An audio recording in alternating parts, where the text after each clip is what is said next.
लक्ष्मी निवास मालिकेच्या येणाऱ्या पुढील भागात आपल्याला खूपच धक्कादायक असा ट्विस्ट बघायला मिळतोय. आपल्याला असं बघायला मिळतं आहे की आता भावनाला आजीने एक CCTV फुटेज दिलेलं असतं, जे की भावनाने लॅपटॉपमध्ये लावलेलं असतं. पण भावनाने ते न पाहता भावना काहीतरी काम आहे म्हणून किचनमध्ये निघून जाते. सिद्धू ते CCTV फुटेज पाहतो आणि सिद्धूला कळतंय की श्रीकांत इनामदारच्या ॲक्सिडेंट मागे माझाच हात आहे, मी जबाबदार आहे.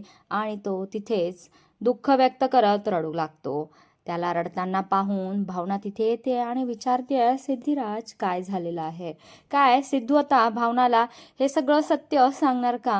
हे पाहणं खूप रंजक ठरेल. इकडे आता जयंत प्रचंड चिडलेला असतो.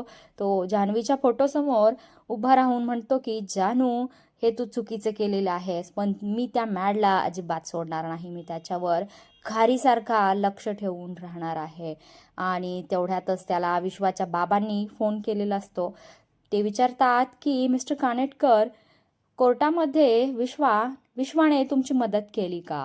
त्यावेळेस जयंत म्हणतो की हो, त्याने मला खूप मोठा धक्का दिलेला आहे. हे ऐकून विश्वाचे बाबा आणि आई घाबरतात. त्यानंतर जयंत पुढे म्हणतो की हो, तो आला होता, त्याने मला इथे खूप मदत केलेली आहे. विश्वाचे बाबा जयंतला पूर्ण माहिती सांगतात की तो एका मित्राच्या लग्नाला काही दिवस बाहेर गेलेला आहे, त्याच्यामुळे पुढची काही कामं आपल्याला थांबवायला लागतील. हे ऐकल्यावर जयंत आता ठरवतो की मॅडचा आपण आता पाठलाग करायचा आहे. तो काय करतो, कारण की जान्हवी आता जर आली तर प्रथम ती त्याच्याकडे जाणार आहे. याचं जयंतला प्रचंड वाईट वाटलेलं आहे. त्याच्यामुळे आता जयंत विश्वावर घारीसारखा लक्ष ठेवणार आहे. इकडे जान्हवीला आता सत्य कळालेलं आहे की व्यंकीला मदत करण्यासाठीच विश्वा कोर्टामध्ये साक्षीदार म्हणून गेलेला होता.